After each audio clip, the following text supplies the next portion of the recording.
Hello everyone, this is Shweta Pandey. Welcome to Step Up Academy. Students, आज के session में हम क्लास 12th पॉलिटिकल साइंस का एक और चैप्टर है डेमोक्रेटिक रिसर्जेंस, इसका सुपर क्विक रिवीजन करने जा रहे हैं। देखो, अगर दोनों यूनिट्स को ऐड करें, कंटेम्प्रेरी वर्ल्ड पॉलिटिक्स और politics in India since independence, तो ये लगभग चैप्टर न्यूमेरिकल वेज में हम देखें तो फिर से स्टार्ट होते हैं 1 2 3 4 जैसे, लेकिन ओवरऑल अगर हम देखें तो चैप्टर नंबर 12 इसे हमने कंसिडर किया हुआ है। तो स्टार्ट करेंगे super quick revision. Super quick revision में हम चैप्टर के कॉन्सेप्ट्स को देखेंगे, ठीक, और फैक्ट्स एनालाइज करेंगे। देखो, आप लोग इस लेवल पर आ चुके हो पॉलिटिकल साइंस पढ़ने के बाद कि लगभग आपके पास काफी सारे कीवर्ड्स होंगे, कलेक्शन ऑफ वर्ड्स होंगे, और इन्हीं सारे वर्ड्स को आप यूज करके क्या कर पाएंगे, आंसर्स लिख पाएंगे। बस क्या करना है, आपको रिवीजन करना है। तो वही रिवीजन हम इसमें करेंगे सुपर क्विक रिवीजन में, और कुछ डाउट्स आए तो आप कमेंट सेक्शन में पूछ सकते हैं, ठीक। तो डेमोक्रेटिक रिसर्जेंस की अगर हम बात करें तो स्टार्टिंग होती है 1973 के टाइम की हम बात कर रहे हो, 1975 के, जिस टाइम पे इंडिया की डेमोक्रेटिक पॉलिटिक्स या इंडिया की ये लोकतंत्र राजनीति जो एक तरीके से थी, उसमें काफ़ी सारे चैलेंजेस देखने को मिलते हैं, और इंस्टीट्यूशनल बैलेंस जो कॉन्स्टिट्यूशन की तरफ से था उसमें कहीं ना कहीं तक काफ़ी चैलेंजेस देखते हैं हम। कुछ डेवलपमेंट्स हमने देखे, और उसके बाद हमने देखा कि 1975 से 77 तक जिस तरीके से स्टेट इमरजेंसी इम्पोज होती है पूरे कंट्री में जून में, तो ये सारी चीज़ें हमें इस चैप्टर में देखनी है। 1967 तक तो काफ़ी अच्छे चेंजेस आए इंडियन पॉलिटिक्स में, काफ़ी अच्छी चीज़ें देखने को मिली। इंदिरा गांधी जी काफ़ी सक्सेसफुल लीडर की तरह इमर्ज हुई और काफ़ी इन्हें पॉपुलैरिटी भी मिली। बट अचानक से होता क्या है, अचानक नहीं, हम ये कह सकते हैं किसी भी चीज़ का एक बैकग्राउंड होता है, बहुत सारी ऐसी कंडीशंस होती हैं, एक्शंस होते हैं, एक्टिविटीज़ होती हैं, जिससे हम एक चेन ऑफ इवेंट देखते हैं और फिर एकदम से देखते हैं कि ये चीज़ क्रिएट हो गई या कोई सीन क्रिएट हो गया। तो उसी तरीके से जैसा कि हम देख रहे थे कि इंदिरा गांधी जी एक सक्सेसफुल लीडर थी, लेकिन जो पार्टी में ही कंपटीशन था वो कहीं ना कहीं तक कंपटीशन कुछ इस तरीके से हो गया कि पार्टी में कड़वाहट आने लगी और चीज़ें थोड़ी सी कन्फ्लिक्ट हमें चीज़ों में देखने को मिलने लगा। इस पीरियड में हमने गवर्नमेंट और जुडिशरी के बीच में भी टेंशन्स देखे। सुप्रीम कोर्ट ने काफ़ी सारे गवर्नमेंट की ऐसी इनिशिएटिव्स देखे। सुप्रीम कोर्ट ने देखा कि गवर्नमेंट काफ़ी सारी ऐसी चीज़ें कर रही है जो कहीं ना कहीं तक कॉन्स्टिट्यूशन के लिए हिंसक है या कॉन्स्टिट्यूशन के लिए वायलेटिव है, ठीक। क्लियर हुआ? देखो, ये जो टॉपिक्स हैं, आपका जो न्यू सिलेबस है उसमें कुछ वर्ड्स, कुछ टॉपिक्स एडिशन है, न्यू एडिशन है, तो उन्हें भी हम कंप्लीट करेंगे। मेन हम हेडिंग के साथ समझेंगे कि हमें किसमें क्या पढ़ना है। जैसे नेशनल इमरजेंसी में हमने 67 से स्टार्ट किया और हमने देखे कि ये चैलेंजेस कहीं ना कहीं तक फेस कर रहे थे। इकोनॉमिक सिचुएशन कैसी थी उस टाइम की, तो उस टाइम पर इतनी ज़्यादा अच्छे से सोशल और इकोनॉमिक सिचुएशन या कंडीशन से इम्प्रूव नहीं हो पाई, और कांग्रेस जो इलेक्शंस जीतती है 1971 में, उसमें कांग्रेस का इलेक्शन में स्लोगन रहता है गरीबी हटाओ, ठीक। क्लियर हुआ? उसके बाद हम देखते हैं कि कुछ हाइलाइटेड पॉइंट्स थे जिसके थ्रू हम इकोनॉमिक कंडीशन देखते हैं इंडिया में पोस्ट इमरजेंसी कांग्रेस रूल पर, मतलब कि इमरजेंसी के बाद जो कांग्रेस का रूल रहा। तो जो बांग्लादेश है, बांग्लादेश ने कंडीशन जो इंडियन इकोनॉमी की थी वो बहुत ज़्यादा वर्स कर दी। हम इस टाइम पे वॉर जो देखते हैं और इन सारी चीज़ों की वजह से कंडीशन ख़राब होती है। ऑलमोस्ट 8 मिलियन जो पीपल थे वो ईस्ट पाकिस्तान से या बांग्लादेश से कहाँ आ जाते हैं, इंडिया में आ जाते हैं, ठीक। बांग्लादेश वॉर के बाद जो यूएस गवर्नमेंट है वो सारी ही जितनी सेवाएं या जितना हेल्प कर रही थी इंडिया को वो रोक देती है। ऑयल प्राइसेस बढ़ जाते हैं और इस वजह से जितनी भी कमोडिटीज़ की प्राइसेस थी वो इंक्रीज़ हो जाती हैं इंडिया में, ठीक। क्लियर हुआ? मॉनसून फेलियर होता है 1972-73 में, और इस वजह से जो एग्रीकल्चरल प्रोडक्टिविटी थी, जो कृषि में जो उत्पादन कर रहे थे, वो कहीं ना कहीं तक रिड्यूस हो जाती है और 8% फूड ग्रेन प्रोडक्शन में डिक्लाइन होता है, ठीक। क्लियर हुआ यहाँ तक? मार्क्सिस्ट ग्रुप जो था वो आर्म्स स्ट्रगल लॉन्च कर देता है कि कैपिटलिस्ट ऑर्डर को ओवरथ्रू करेंगे और पॉलिटिकल सिस्टम को एस्टेब्लिश करेंगे। ये सारी प्रॉब्लम्स के साथ अगर हम देखें तो अब हम देखेंगे मूवमेंट क्या हो रहे थे बिफोर द इमरजेंसी, इमरजेंसी से पहले कैसे मूवमेंट थे। तो गुजरात और बिहार से ये कहानी शुरू होती है क्योंकि यहाँ के स्टूडेंट्स प्रोटेस्ट स्टार्ट करते हैं, जो कि रूल कौन कर रहा था जब? कांग्रेस। और यहाँ पे इस वजह से जो ये स्टेट्स में प्रोटेक्शन शुरू हुए, मूवमेंट शुरू हुए, और इसका पूरा इफेक्ट हमने कहाँ पर देखा? पॉलिटिक्स में, इंडियन पॉलिटिक्स में या नेशनल पॉलिटिक्स में। अब बात ये आती है कि गुजरात और बिहार में क्या मुद्दा शुरू हुआ, क्यों यहाँ के स्टूडेंट्स इतना भड़क गए। तो प्रोटेस्ट इन गुजरात हम पढ़ेंगे तो जनवरी 1974 में जो गुजरात के स्टूडेंट थे ये प्रोटेस्ट स्टार्ट करते हैं against the rise in food grain. जिस तरीके से फूड ग्रेन में राइस बढ़ रहे थे, इनका पैसा मतलब जो प्राइजेस थे वो इंक्रीज हो रहे थे, इसलिए ये प्रोटेस्ट स्टार्ट करते हैं। इसी के साथ साथ कुकिंग ऑयल का भी प्राइस राइज होता है और जितनी भी एसेंशियल कमोडिटीज़ थी उनकी प्राइस बढ़ जाते हैं, महंगाई देखने को मिलती है और करप्शन, भ्रष्टाचार भी उस टाइम पर था। इस वजह से गुजरात में जनवरी 1974 में ये स्टार्ट होता है प्रोटेस्ट। मोरारजी देसाई जो उस टाइम पे प्रोमिनेंट लीडर थे कांग्रेस अपोनेंट के, ये मेन राइवल थे इंदिरा गांधी जी के। इन्होंने क्या कहा कि अगर राज्य में फ्रेश इलेक्शंस नहीं होंगे, नए चुनाव नहीं होंगे, तो तब तक मैं इनडिफाइनाइट फास्ट पर चला जाऊंगा। ठीक, बहुत से प्रेशर आते हैं पॉलिटिकल पार्टीज से, अपोजिशन से, और उसके बाद गुजरात में 1975 में इलेक्शंस होते हैं और कांग्रेस इस इलेक्शन में हार जाती है। ठीक, क्लियर हुआ। अब बिहार का हम केस पढ़ते हैं तो मार्च 1974 में बिहार के स्टूडेंट्स भी एक साथ आते हैं और प्रोटेस्ट इन्हीं सारी चीज़ों के अगेंस्ट में करते हैं, जिसमें rising prices, food shortage, unemployment और करप्शन जैसी चीज़ें देखने को मिलती हैं। और स्टूडेंट क्या करते हैं, जयप्रकाश नारायण जी को बुलाते हैं कि आप इस मूवमेंट को लीड करें।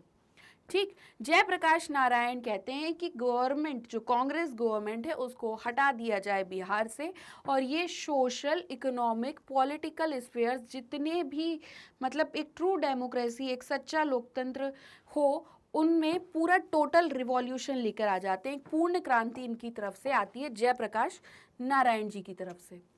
1975 में जो जयप्रकाश हैं वो पार्लियामेंट की तरफ एक पीपल्स मार्च लेकर जाते हैं और जो एजिटेशन जयप्रकाश नारायण जी की तरफ से था वो पूरी नेशन वाइड फैलता है। हमें हड़ताल देखने को मिलती है रेलवे के एम्प्लॉयज़ के द्वारा, जिसे लीड किसने किया? जॉर्ज फर्नांडिस ने।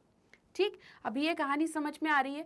फिर क्या हुआ, जो बिहार मूवमेंट था वो अपने आप में एक लार्जेस्ट पॉलिटिकल रैली की तरह देखा जाता है कि आज तक दिल्ली जैसी मतलब राज्य में, यहाँ पर कैपिटल दिल्ली, अगर हम सिर्फ चलो कंट्री की बात करें कि पूरे देश में अगर हम राजधानी की बात करें, कैपिटल की बात करें, तो इससे पहले कभी इतना बड़ा मूवमेंट नहीं देखने को मिला था। जयप्रकाश नारायण जी नॉन कांग्रेस अपोनेंट को, अपोजिशन पार्टीज जैसे कि Bharatiya Jana Sangh, Congress opponent, Bharatiya Lok Dal, socialist party and others party को सपोर्ट करते हैं। नक्सलाइट मूवमेंट इसके बाद हमको पढ़ना है। देखो, Gujarat movement, Bihar movement questions आए तो अभी क्लियर हो गया होगा। अब नक्सलाइट मूवमेंट की बात करें तो 1967 में एक पीजेंट अपराइजिंग होती है। ये जो किसान थे, ये कहाँ पर? नक्सलबारी पुलिस स्टेशन में होता है, area of Darjeeling hills district in West Bengal, और इसमें लीडरशिप थी Communist Party of India, Marxist की। नक्सलबारी पुलिस स्टेशन से ये कहानी शुरू होती है और ये जो पीजेंट मूवमेंट था ये पूरे इंडिया में, पूरे भारत में फैल जाता है और इसे नक्सलाइट मूवमेंट कहा जाता है। क्वेश्चन आएगा कहाँ से स्टार्ट हुआ, तो ये Darjeeling hills district in West Bengal. ठीक, नक्सलबारी पुलिस स्टेशन। 1969 में एक CPIM की जो ब्रांच थी वो टूटती है और एक नई पार्टी बनती है, कम्युनिस्ट पार्टी मार्क्सिस्ट लेनिनिस्ट, जिसे कहते हैं CPIML, और ये लीडरशिप किसकी थी इसकी? इसमें चारू मजूमदार जी की। ठीक, मेथड अडॉप्टेड बाय नक्सलाइट्स, नक्सलियों ने कौन सी मेथड्स अडॉप्ट की, अब हम इसको पढ़ेंगे। तो यहाँ पर इन्होंने क्या किया, रिच लैंड ओनर्स जो होते थे, जो बहुत अमीर ज़मींदार होते थे, उनसे उनकी ज़मीन लेके जितने भी गरीब और जिनके पास भूमि नहीं थी, लैंड नहीं थी, उन्हें दे दिया करते थे। हमेशा ये वायलेंट मीन्स को सपोर्ट करते थे कि हम हिंसक होकर ही चीज़ों को अचीव करेंगे, अपने पॉलिटिकल गोल्स को अचीव करेंगे, तो हम वायलेंट होकर ही सब कुछ करेंगे। रीज़न क्या था? तो रीज़न ये था कि इनसे कहीं ना कहीं तक फोर्स्ड लेबर कराया जाता था। और जो मान लो कि ये नक्सलाइट एरिया, एक पर्टिकुलर इनका फॉरेस्ट एरिया, ये यहाँ पर रह रहे हैं, तो कमर्शियल पर्पसेस के लिए यहाँ पर इंटरवेंशन, गवर्नमेंट का इंटरफियरेंस, ये सारी चीज़ें भी कहीं ना कहीं तक इन्हें आहत पहुँचाती थी। और ये सारे कॉज बने ये मूवमेंट के। और मनी लेंडर्स इनका एक्सप्लॉयटेशन करते थे ट्राइबल एरियाज़ में, और ये सारी चीज़ों ने ग्रोथ की नक्सलाइट मूवमेंट की। तो क्वेश्चन अगर आ जाए कि कोई रीज़न बताओ, तो forced labour, expropriation of resources and by outsiders and exploitation by money lenders are common in tribal areas। ठीक, अब एक हमने भी स्टार्टिंग में पढ़ा था कि जुडिशरी के साथ भी कहीं ना कहीं तक डेमोक्रेटिक रिसर्जेंस के टाइम पर कन्फ्लिक्ट्स थे बिफोर इमरजेंसी, इमरजेंसी से पहले। तो कौन से डिफरेंसेस रहे? सबसे पहले तो सुप्रीम कोर्ट ने ये कहा कि पार्लियामेंट कुछ भी करे, कोई भी एक्टिविटी करे, लेकिन ऐसा कुछ भी ना करे जिसमें फंडामेंटल राइट्स वायलेट हों, इंक्लूडिंग राइट टू प्रॉपर्टी। पहला ये केस आता है, तो राइट टू प्रॉपर्टी का हम केस देखते हैं। कोर्ट ने कहा कि पार्लियामेंट इस तरीके से किसी भी चीज़ को अमेंड ना करे जिसमें फंडामेंटल राइट्स कर्टेल्ड हों। ठीक, पार्लियामेंट ने अमेंड किया कॉन्स्टिट्यूशन को कौन से ग्राउंड पे? कि फंडामेंटल राइट्स कैसे एब्रिज्ड हो सकते हैं, कैसे फंडामेंटल राइट्स को मतलब कहीं ना कहीं तक वायलेट कर सकते हैं डीपीएसपी को जब हम इम्प्लीमेंट कर रहे हैं। मतलब इन्होंने कहा कि कहीं पर डीपीएसपी इम्प्लीमेंट कर रहे हैं तो उस टाइम पे फंडामेंटल राइट्स को एब्रिज्ड किया जा सकता है। लेकिन सुप्रीम कोर्ट ने इस चीज़ को रिजेक्ट कर दिया। ये जो इनका प्रपोजिशन, एक तरीके से इनका जो ये प्रपोजिशन था, ये सुप्रीम कोर्ट ने मना कर दिया। तो ये कुछ कन्फ्लिक्ट्स चल रहे थे। अब होती है डिक्लेरेशन ऑफ इमरजेंसी। 12 जून 1975 को एक और रूल आता है जो कहीं ना कहीं तक कन्फ्लिक्ट पैदा करता है, इशू पैदा करता है। और वो क्या था कि इलाहाबाद हाई कोर्ट इंदिरा गांधी जी के इलेक्शंस को इनवैलिड कर देता है। ठीक, और ये पिटीशन किसने फाइल किया था? पिटीशन फाइल किया था राज नारायण ने, जो सोशलिस्ट थे। तो लीगली अब इंदिरा गांधी जी एमपी नहीं रहती हैं, और इस वजह से ये पीएम भी नहीं रह पाएंगी जब तक एक बार फिर से इलेक्शन नहीं होंगे विदिन 6 मंथ, मतलब 6 महीने के अंतराल में। अब इलाहाबाद हाई कोर्ट का डिसीजन देखते हुए कहीं ना कहीं तक राजनीति में बहुत से इश्यूज आते हैं। अपोजिशन पार्टी जो जेपी नारायण जी लीड कर रहे थे, ये एक डेमोन्स्ट्रेशन लेकर आते हैं, एक मैसिव डेमोन्स्ट्रेशन मतलब ऑर्गेनाइज करते हैं रामलीला ग्राउंड में 25 जून 1975 को, मतलब कि 25 जून 1975 को। क्यों करते हैं? कि गांधी जी, जो इंदिरा गांधी जी हैं, वो रेजिग्नेशन दे दें। इंदिरा गांधी की जो गवर्नमेंट थी इस क्राइसिस को रिस्पॉन्ड करती है स्टेट इमरजेंसी डिक्लेयर करते हुए 25 जून 1975 को। इन्हें ये लग रहा था कि मतलब अब ये कुछ काम तो नहीं कर पा रहे हैं, बट इनको यहाँ पर बीच में कुछ थोड़ा सा टाइम दिया जाता है, लेकिन इलेक्शन नहीं होंगे, तो इस वजह से क्या होता है, इस बेसिस पे ये इमरजेंसी डिक्लेयर कर देती हैं। और क्या कहती हैं कि इंटरनल डिस्टर्बेंस हो सकता है, आंतरिक शांति भंग हो सकती है, और इस वजह से ये आर्टिकल 352 के तहत of the constitution emergency declare कर देती हैं। अब क्या कॉन्सिक्वेंसेस हुए इमरजेंसी इम्पोज करके? जैसे ही इमरजेंसी इम्पोज हुई, एजिटेशन हुआ, स्ट्राइक्स, एजिटेशन और स्ट्राइक्स जो हो रहे थे, जो मूवमेंट हो रहे थे उनके अगेंस्ट में, वो कहीं ना कहीं तक रोक दिए जाते हैं और बैन कर दिए जाते हैं। बहुत से अपोजिशन लीडर्स और वर्कर्स को जेल में डाल दिया जाता है, घरों में ही बंद कर दिया जाता है। प्रेस सेंसरशिप, उस टाइम पर जो प्रेस सेंसरशिप थी, जिसके थ्रू काफ़ी सारे मैगजीन्स, न्यूज़पेपर्स के थ्रू ये जो न्यूज़ जा रही थी, इन्फॉर्मेशन जा रही थी, तो प्रेस सेंसरशिप न्यूज़पेपर पर इम्पोज कर दी जाती है, और ये कह दिया जाता है कि आपको अप्रूवल लेना पड़ेगा कोई भी कंटेंट पब्लिश करने से पहले, और इसे कहते हैं प्रेस सेंसरशिप। तो क्वेश्चन अगर आ जाए कि प्रेस सेंसरशिप क्या है, तो they were asked to get prior approval for all the content to be published. ठीक, क्लियर हुआ? सोशल और कम्युनल डिसहार्मनी की डर की वजह से गवर्नमेंट ने राष्ट्रीय स्वयंसेवक आरएसएस और जमायत ए इस्लामी इन दोनों को बैन किया। प्रोटेस्ट स्ट्राइक पब्लिक एजिटेशन को डिसअलाउ किया गया। फंडामेंटल राइट्स भी सस्पेंड कर दिए गए इमरजेंसी के अंदर में।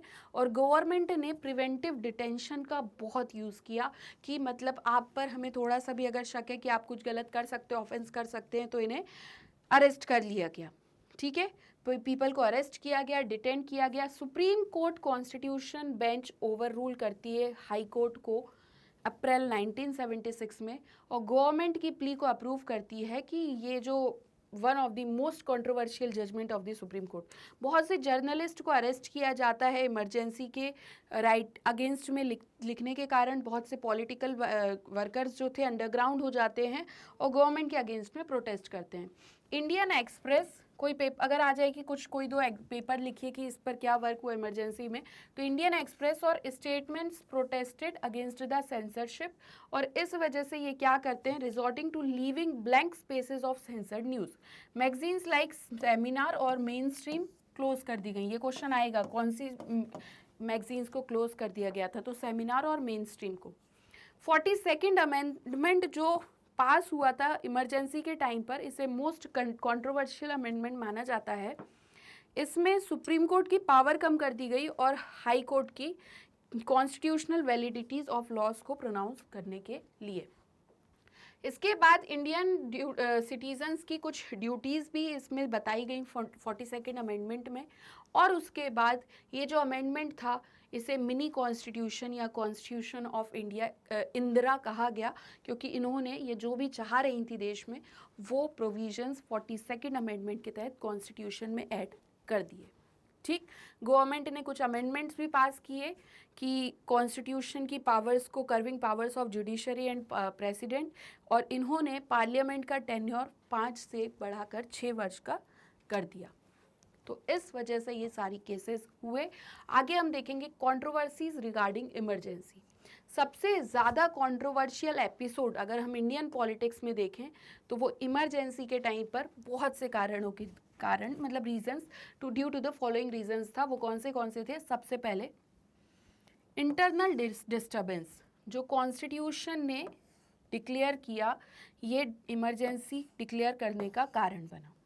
ठीक, इमरजेंसी इस ग्राउंड पर 1975 से पहले कभी भी डिक्लेयर नहीं हुई थी। कौन से ग्राउंड पर? इंटरनल डिस्टर्बेंस के ग्राउंड पर।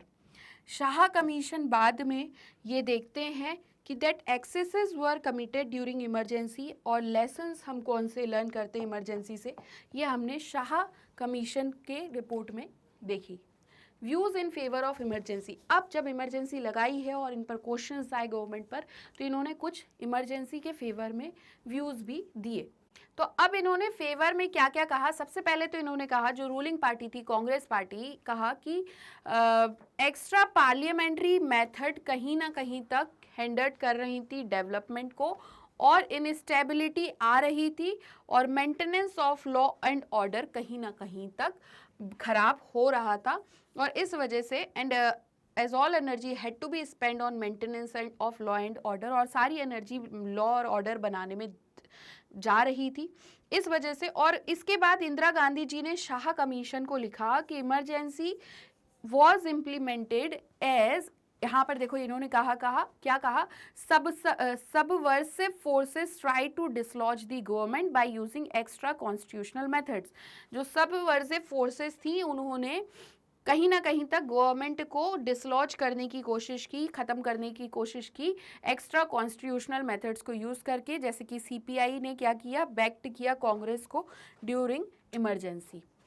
इमरजेंसी के अगेंस्ट में क्या व्यूज़ हुए? तो क्रिटिक्स ने कहा कि जो Indian had history of such movements including freedom movement, और पीपल के पास राइट है प्रोटेस्ट करने का अगेंस्ट गवर्नमेंट इन डेमोक्रेसी, तो इमरजेंसी की कोई आवश्यकता नहीं थी।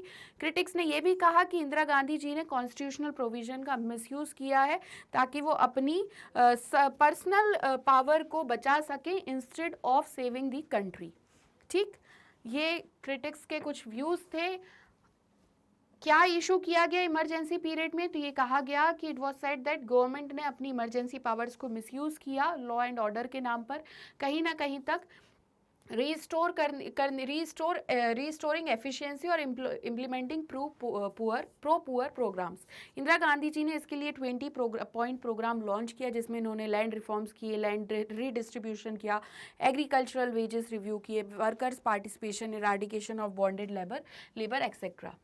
इमरजेंसी के अर्ली मंथ्स में अर्बन मिडिल क्लासेस बहुत खुश थे, क्योंकि फ्रिक्वेंट एजिटेशन जो हो रहा था वो कहीं ना कहीं तक समाप्त हो गया और डिसिप्लिन एनफोर्स्ड किया गया गवर्नमेंट एम्प्लॉयज़ पर।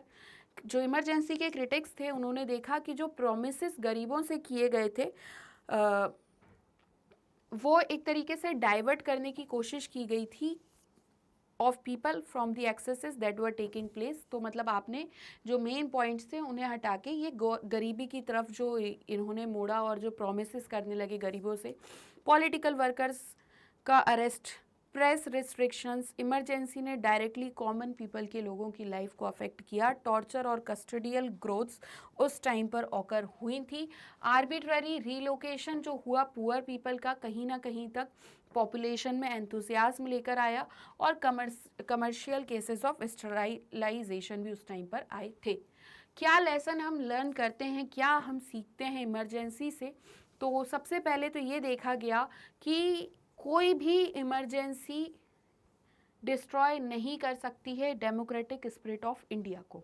ठीक, एक चीज़ ये देखी गई कि किस तरीके से इमरजेंसी प्रोविजंस कॉन्स्टिट्यूशन में एम्बिगिटीज लेके आती है। इंटरनल इमरजेंसी अब 2 ग्राउंड पर इम्पोज की जा सकती है, आर्म्ड रिबेलियन पर और कोई ऐसी एडवाइस प्रेसिडेंट को रिटर्न में अगर देता है from the council of ministers के थ्रू। हर एक व्यक्ति को अवेयर बनाया कि सिविल लिबर्टीज़ की अपनी इम्पोर्टेंस है। कोर्ट ने कुछ एक्टिव रोल लिए कि civil liberties of people restore हो सके। क्या पॉलिटिक्स हुई इमरजेंसी के बाद? तो जो इमरजेंसी का एक्सपीरियंस रहा है वो काफ़ी विजिबल रहा 1977 के लोकसभा इलेक्शंस में। सारे ही लीडर्स और एक्टिविस्ट को रिलीज़ किया गया जेल से। सारी मेजर अपोजिशन पार्टीज़ एक साथ आती हैं इलेक्शंस की ईव पर और न्यू पार्टी बनाती हैं जिसे कहते हैं जनता पार्टी, और इसमें लीडरशिप रहती है जयप्रकाश नारायण जी की। ठीक, क्लियर हुआ? तो ये आफ्टर इमरजेंसी की एक्टिविटीज़ हैं। कुछ कांग्रेस लीडर्स भी अलग आते हैं और एक सेपरेट पार्टी बनाते हैं बाबू जगजीवन के नाम के लीडरशिप में, और इसका नाम देते हैं named as Congress for Democracy, लेकिन बाद में ये जनता पार्टी से जुड़ जाते हैं। जनता पार्टी का फॉर्मेशन ये दिखाता है कि नॉन कांग्रेस वोटर्स डिवाइड नहीं हो। मतलब इनका कहना था कि एक तरफ तो कांग्रेस को वोट मिल रहे हैं और एक तरफ ये पार्टीज को वोट मिल रहे हैं, तो ये नॉन कांग्रेस वोटर्स के जो वोट हैं वो डिवाइड हो रहे हैं, तो ये एक साथ आ जाते हैं, तो इनसे ज़्यादा वोट ये नॉन कांग्रेस को मिल जाते हैं। ठीक, रिजल्ट बहुत सरप्राइजिंग रहते हैं। फर्स्ट टाइम इंडिपेंडेंस के बाद कांग्रेस पार्टी हार जाती है लोकसभा इलेक्शंस में और सिर्फ 154 सीट्स जीत पाती है, मतलब कि less than 35% of votes. Janata party और इसके अलाइज को 330 वोट्स मिलते हैं 542 लोकसभा सीट्स में से, और सिर्फ जनता पार्टी को 295 सीट्स मिलती हैं और ये क्लियर मेजॉरिटी से यहाँ पर जीत जाते हैं। अब डेमोक्रेटिक अपसर्जेस की अगर हम बात करें तो जिस तरीके से कंट्री की डेमोक्रेटिक पॉलिटिक्स में पीपल का पार्टिसिपेशन बढ़ रहा है, इसे हम कहते हैं democratic upsurge. First democratic upsurge हम देख सकते हैं 1950s से 1970s तक, जिसमें participation of Indian adult voters based था to the democratic politics both at centre and in states. 1980s में पार्टिसिपेशन और बढ़ता है, कहीं ना कहीं तक लोअर क्लासेस का पार्टिसिपेशन हम देखते हैं, जिसे हम second democratic upsurge bye political experts कहा जाता है। इंडियन पॉलिटिक्स ये और ज़्यादा एकोमोडेटिव मतलब एक साथ और एक्सेसिबल बनती है। लिबरलाइजेशन, प्राइवेटाइजेशन, ग्लोबलाइजेशन, 1990s से एलपीजी का जो एरा रहा है ये कॉम्पिटिटिव मार्केट सोसाइटी को बढ़ाती है और सारे इंपॉर्टेंट सेक्टर्स जो रहे इकोनॉमी के वो एक साथ आ जाते हैं, और यहाँ से थर्ड डेमोक्रेटिक अपसर्ज देखने को मिलता है। और ये जो तीनों शिफ्ट हैं इंडिया के इलेक्टोरल मार्केट में state to market, government to governance, और स्टेट से as controller to state as facilitator की तरह हम देखते हैं। कुछ फेमस पर्सनैलिटीज़ और उनकी थ्योरी देख लेते हैं। तो जयप्रकाश नारायण जी का हम देखते हैं संपूर्ण क्रांति, टोटल रिवॉल्यूशन। इन्हें हम जेपी या लोकनायक के नाम से, द पीपल्स लीडर के नाम से जानते हैं। Indian independence activist, theorist, socialist और पॉलिटिकल लीडर ये रहे हैं। ठीक, इन पे अगर क्वेश्चन आ जाए तो ये हमको लिखना है। इन्हें 3 की कॉन्ट्रीब्यूशंस, 3 की कॉन्ट्रीब्यूशंस के लिए जाना जाता है, जैसे fight against corruption, communitarian socialism का प्रिंसिपल, और एक जो इन्होंने ये टोटल रिवॉल्यूशन बताया था। ठीक, पहले ऐसे लीडर थे पोस्ट इंडिपेंडेंस इंडिया में जिसने करप्शन के अगेंस्ट स्टेप लिया यूथ पार्टिसिपेशन से, पर्टिकुलरली गुजरात और बिहार में, और इन्होंने office of Lokpal against corruption के लिए एडवोकेट किया था। क्या कॉन्सेप्ट था टोटल रिवॉल्यूशन का, क्या चाह रहे थे ये संपूर्ण क्रांति से? अगर हम ये देखें, ये आप वर्ल्ड लेवल पे हम ये इमेज देख पा रहे हैं, तो यहाँ पर इनका ऐसा कहना था कि टोटल रिवॉल्यूशन मतलब कि 7 क्रांतियों का कॉम्बिनेशन। सबसे पहले तो समानता और भाईचारा हो समाज में। दूसरा, इकोनॉमी को डिसेंट्रलाइज कर दिया जाए, पहला सोशल रिवॉल्यूशन। ठीक, दूसरा है इकोनॉमिक रिवॉल्यूशन, मतलब कि इकोनॉमी को सेंट्रलाइज ना करते हुए डिसेंट्रलाइज कर दिया जाए, डिवीजन हो जाए एक तरीके से, और ऐसे एफर्ट्स लेके आए कि इकोनॉमिक इक्वालिटी विलेजेस लेवल तक भी यूनिट ऑफ डेवलपमेंट तक चले जाए। पॉलिटिकल रिवॉल्यूशन में इन्होंने कहा करप्शन को खत्म करना, पॉलिटिक्स और making public partner by giving them more rights, decentralisation, यहाँ पर भी इन्होंने यही बात की। कल्चरल रिवॉल्यूशन में इन्होंने कहा कि इंडियन कल्चर को बचाओ और कहीं ना कहीं तक कल्चरल वैल्यूज़ का फिर से रीजनरेशन करो कॉमन मैन में। एजुकेशनल रिवॉल्यूशन में इन्होंने कहा कि एजुकेशन को भी थोड़ा सिस्टम अच्छा बनाया जाए एजुकेशन का। स्पिरिचुअल में इन्होंने मॉरल और स्पिरिचुअल वैल्यूज़ की बात की। थॉट रिवॉल्यूशन मतलब कि आपकी सोच को लेकर एक क्रांति, और आइडियोलॉजिकल या इंटेलेक्चुअल मतलब कि सोसाइटी में चेंज लेके आए सर्वोदय के आइडियाज़ के साथ। अब हम देखेंगे राम मनोहर लोहिया एंड सोशलिज्म। इन्होंने समाजवाद की बात की, ये सोशलिस्ट लीडर थे, थिंकर, फ्रीडम फाइटर और कांग्रेस सोशलिस्ट पार्टीज़ के फाउंडर में से एक थे। इन्होंने डेमोक्रेटिक सोशलिज्म का आइडिया बताया। तो देखो, इनके आइडियाज़ को याद रखना डेमोक्रेसी से एसोसिएट करते हुए। कैपिटलिज्म, कम्युनिज्म दोनों को ये इक्वल मानते थे, इररिलेवेंट ऑफ इंडियन सोसाइटी। इनका प्रिंसिपल था डेमोक्रेटिक सोशलिज्म, और इसके 2 ऑब्जेक्ट हों। सबसे पहले इकोनॉमिक ऑब्जेक्टिव, फूड और हाउसिंग, मतलब कि खाना और एक घर। ठीक, और नॉन इकोनॉमिक ऑब्जेक्टिव मतलब डेमोक्रेसी, लोकतंत्र और फ्रीडम, आज़ादी। ठीक, लोहिया ने चौबुर्जा राजनीति एडवोकेट किया, जिसमें इन्होंने 4 पिलर दिए थे। सबसे पहला सोशलिज्म में सेंटर, रीजन, डिस्ट्रिक्ट, विलेज, ये सब एक दूसरे से लिंक्ड होना चाहिए। क्वेश्चन आएगा किसने दिया, तो राम मनोहर लोहिया ने। उसके बाद डेमोक्रेटिक सोशलिज्म पर जैसे कि ये बेस्ड थे, और चौबुर्जा राजनीति, इन्होंने पार्टी ऑफ सोशलिज्म को एक तरीके से एडवोकेट किया, सपोर्ट किया, एक attempt of merging all political parties एक साथ रहें, ये इन्होंने कहा। फिर Deendayal Upadhyaya and integral humanism, ये भी अपने आप में इम्पॉर्टेंट टर्म है, और ये व्यक्तित्व जो है इनके बारे में हम अगर देखें तो फिलोसोफर, सोशोलॉजिस्ट, इकोनॉमिस्ट, पॉलिटिशियन रहे। इन्होंने इंटीग्रल ह्यूमनिज्म की फिलॉसफी को बढ़ाया। इंटीग्रल ह्यूमनिज्म मतलब कि एक डिग्निफाइड लाइफ हो हर एक ह्यूमन बीइंग की, और इंडिविजुअल और सोसाइटी दोनों की नीड को बैलेंस करे, एक व्यक्ति की भी और एक समाज की भी। ये इन्होंने इंटीग्रल ह्यूमनिज्म में कहा। 3 प्रिंसिपल पर बेस्ड थी। जो प्राइमेसी हो वो पूरे की हो, ना किसी एक पार्ट की, सुप्रीमेसी हो धर्म की, और ऑटोनॉमी हो सोसाइटी की, समाज की। ठीक, इनके लिए डिसेंट्रलाइजेशन और स्वदेश इकोनॉमिक डेमोक्रेसी के फाउंडेशन थे। इनकी फिलॉसफी पूरे मतलब वर्ल्ड में अगर हम देखें broadly around the principle of अर्थायाम पर चलती थी। अर्थायाम का प्रिंसिपल सिद्धांत क्या है कि दोनों ही, चाहे एब्सेंस हो चाहे प्रोमिनेंस हो कला की, ये डिस्ट्रक्शन और डेनिग्रेशन लेकर आता है धर्म का, जिसे हम कहते हैं, जिसका सेंट्रल क्या है, इंटीग्रल ह्यूमनिज्म। ठीक, तो इसी के साथ आज का हमारा सेशन कंप्लीट होता है, ये चैप्टर कंप्लीट होता है। नेक्स्ट सेशन में हम नेक्स्ट चैप्टर का सुपर क्विक रिवीजन करेंगे। आपको कोई डाउट है तो कमेंट सेक्शन में पूछ लीजिए, और इससे ज़्यादा वीडियोस अगर आप देखना चाहते हैं तो आप हमारी वेबसाइट पर भी विजिट कर सकते हैं। और आई होप मैंने आपको जो भी पढ़ाया आपको समझ आया है, और अगर आया है तो आप हमारे चैनल स्टेप अप अकेडमी को please like, share and subscribe करना बिल्कुल भी ना भूलें। Thank you.